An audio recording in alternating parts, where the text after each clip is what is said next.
Uh-oh, Pescatios. Captain Marvel has a big problem and has perhaps sunk to a new low. Say it isn't so. Not Brie Larson's Captain Marvel. Oh, no. Oh, I just know people are going to be so upset to see another Captain Marvel video on this channel. It's just going to ruin so many days. Well, if your day isn't ruined, make sure you leave a like. And if you haven't yet subscribed, the push to 1 million subscribers is going on right now, and I need you to click that red subscribe button right below the video. If we make it by the end of the year, we're going to do something really special. It can happen, but it can't happen without you. A new article out on Screen Rant says, Captain Marvel 2 can learn from Iron Man and Thor to fix its biggest problem. While many see problems with just how powerful Captain Marvel is in the MCU, her biggest issue is lack of accountability. Uh-oh. Uh-oh. With Captain Marvel 2 on the horizon, the MCU has the opportunity to recontextualize one of Carol Danvers' biggest issues, taking a cue from one of its biggest heroes. After Phase 3 concluded with a loss of several original Avengers, Phase 4 seems to be founded on introducing new and unique characters moving forward, while also giving more depth to new heroes audiences met during the last few years. In 2019's Captain Marvel is one of the biggest, highest-grossing solo films in the MCU, but it failed to connect with a lot of fans due to the perceived invulnerability of its main character. Even though the sudden escalation of her powers and abilities was worked into the narrative, it still resulted in the stakes of the movie feeling rather low and left its villains looking insignificant. Avengers Endgame took this even further with more experienced versions of Captain Marvel, culminating in the last-minute show-off between Carol Danvers and Thanos himself, which was who that punch. You needed the Power Stone to do it, but it was still nice to see. It was interesting.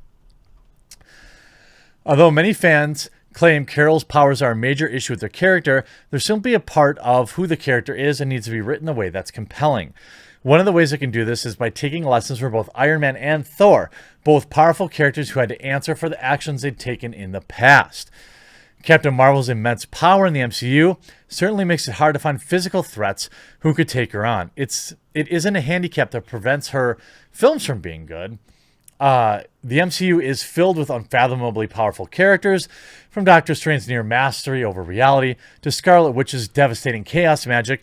The fact that Carol's infused with the power of the cosmic cube makes her one of the few characters prepared to take on bigger and more menacing threats, laying waste in the larger Marvel canon.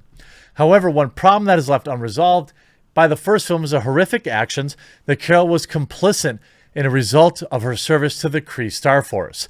While the movie's initial setup makes it seem as if the Kree are engaged in a brutal battle with the shape-shifting Skrulls, it's ultimately revealed that the Skrulls are simply refugees searching for a new home, making the Kree the clear aggressors. This, of course, gives Carol the initial initiative to rebel against the oppressive Kree suppressors and help them protect the Skrulls.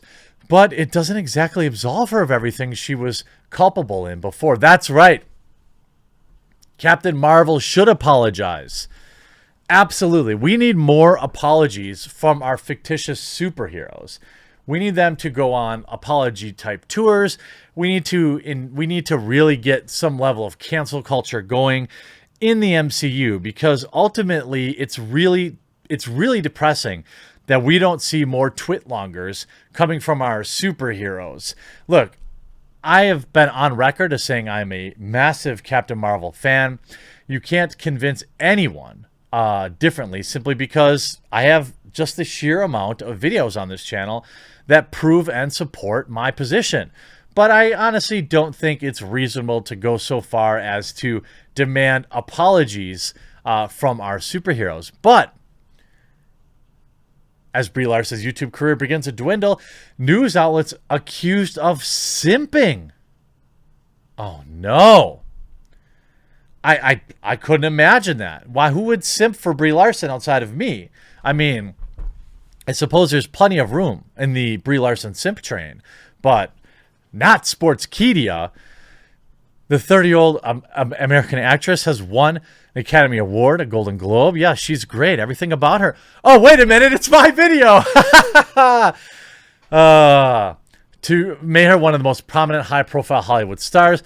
Despite having around 424,000 subscribers, Brie Larson's YouTube channel hasn't precisely struck gold, as her views seem to be diminishing as late. Keeping this in mind, Jeremy Habley of the Quarter in a recent release of video where he addresses Brie Larson's YouTube phenomenon.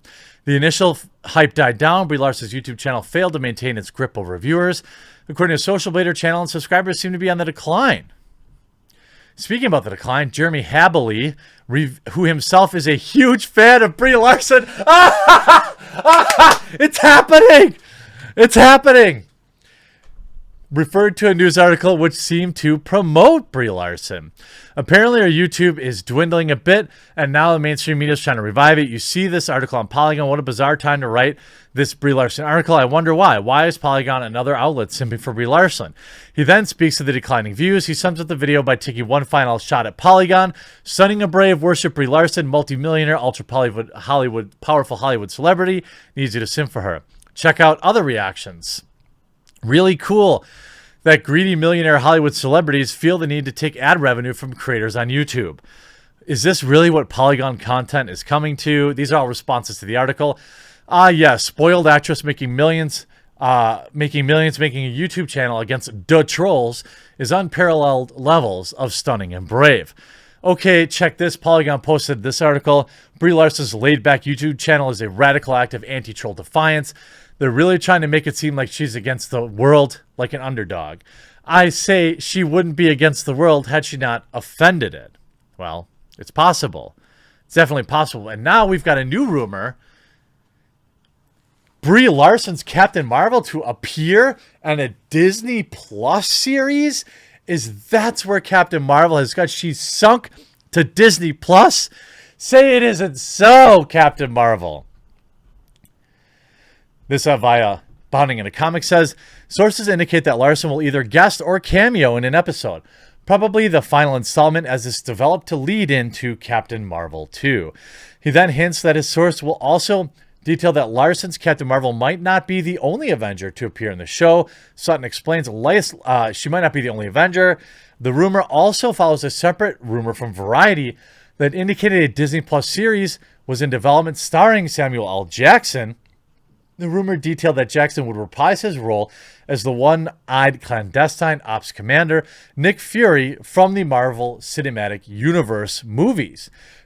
Variety's rumor including Nick Fury show follows previous rumors that it has dated to at least 2 years ago. Back in 2018, scooper Jeremy Conrad ran a rumor that claimed Nick Fury would be involved in an upcoming Disney Plus show. Well, I'm sure. And you know, if Captain Marvel has been reduced to appearing on a Disney Plus, I, for one, as Captain Marvel's #1 super fan, will make sure that I pay the $8 a month and sign up for Disney Plus the second I hear that any confirmation about her cameo on the new channel. I hope you enjoyed this video. We'll talk to you again real soon.